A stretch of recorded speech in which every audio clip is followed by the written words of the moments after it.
معلش بسم الله الرحمن الرحيم.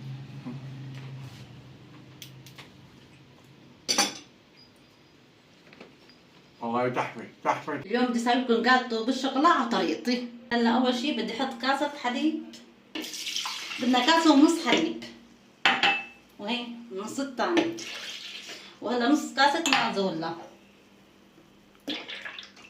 ونص كاسة سكر، وكاكاو خام 3 معالق، وضربين فانيلا. وهلا بدي اخلطهم وبرجع لكم. بعد ما خلطتهم بدي اقيم منهم كاسة عشان بس يستوي الجاتو احطها فوق منه. هلا بدي احط 3 بيضات وارجع اخلطهم. بسم الله الرحمن الرحيم. هرجع اخلطهم وارجع لكم.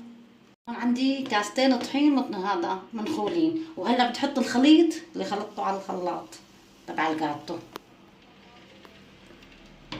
وهلا هون عندي غطا خل، وهون عندي معلقة بيكنج باودر صغيرة. وهلا بدي احركهم مظبوط. بسم الله. برجع لكم. هلا بدي احطهم بالقالب الجاتو. انا هون عندي قالب الجاتو في له طحين وفي له زيت مازولا. وهلا بدي بسم الله الرحمن الرحيم. هلا بنحطهم شوي عشان يطلع الهواء منهم. هلا بنحطهم بالفرن وبنرجع كل واحد حسب فرنه. بعد ما استوى انا اخذ معي 30 دقيقة. بسم الله ما شاء الله. ما في شي استوى. بسم الله. وهلا بس يبرد بقلبه وبرجع لكم. استوى قلبته، وهلا بدي احط الصوص عليه. بسم الله الرحمن الرحيم. بسم الله ما شاء الله. وهلا بدي زينه.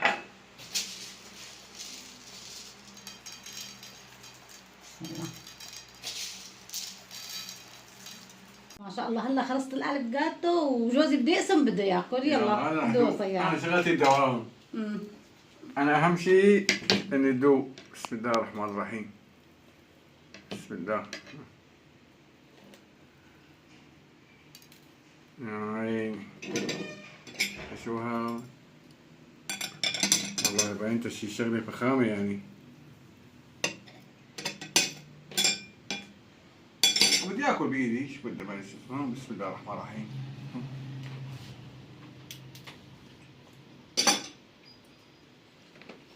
والله تحفة تحفة تحفة. خذوا الطريقة من أموالي بسووها وما راح تندموا بنوب. والله شغلة فوقانية كثير كثير كثير. تحفة تحفة فعلا تحفة. يعني لا تنسونا بس من لايكاتكم واعجاباتكم، وتابعونا الله يرضى عليكم. تابعونا الله يرضى على اساميكم. هيك خليها بقى تشوف حالها اموائي ما عم كثير زعلانة عشان ما عم تتابعونا كثير. يلا سلام.